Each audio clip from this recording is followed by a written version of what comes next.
हम लोग घर आए एंड उस टाइम तक ये समझ आ गया था दैट गुरुजी के सारे ही जो आंसर्स हमें मिलते हैं इज थ्रू शबद गुरबानी एज वेल एज जो भी सत्संग सुनते हैं। तो दैट वाज द टाइम जब हम we had started to listening to satsangs on on YouTube. तो घर आते ही आशा ने पहला सत्संग चलाया एंड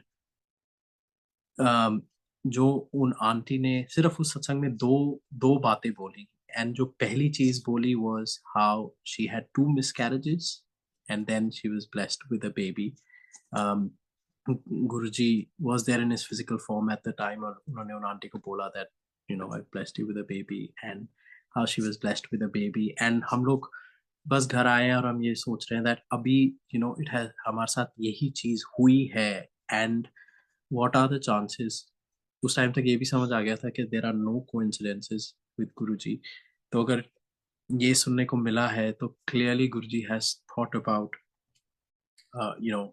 कि आगे हमारे साथ क्या होना है। एंड द सेकंड थिंग जो उन आंटी ने बोला अपने सत्संग में वाज हाउ उनके बेटे को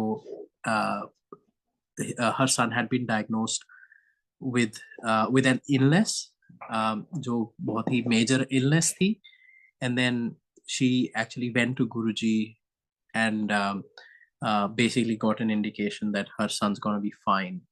और uh, when जब वो दोबारा अपने डॉक्टर को अपने बेटे को दिखाने के लिए लेके गए तो उनके डॉक्टर ने बोला दैट एक्चुअली आपका बेटा ठीक है, he just has abscess build up on his neck और 3 घंटे की सर्जरी होगी and he will be fine, there is nothing, कोई डरने वाली बात नहीं है।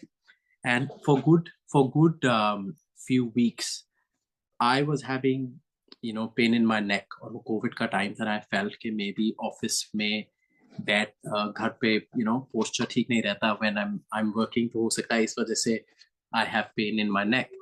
लेकिन जैसे ही उन आंटी ने उस सत्संग में बोला and Aashna was like she looked at my neck and she said, you have abscess built up on your neck.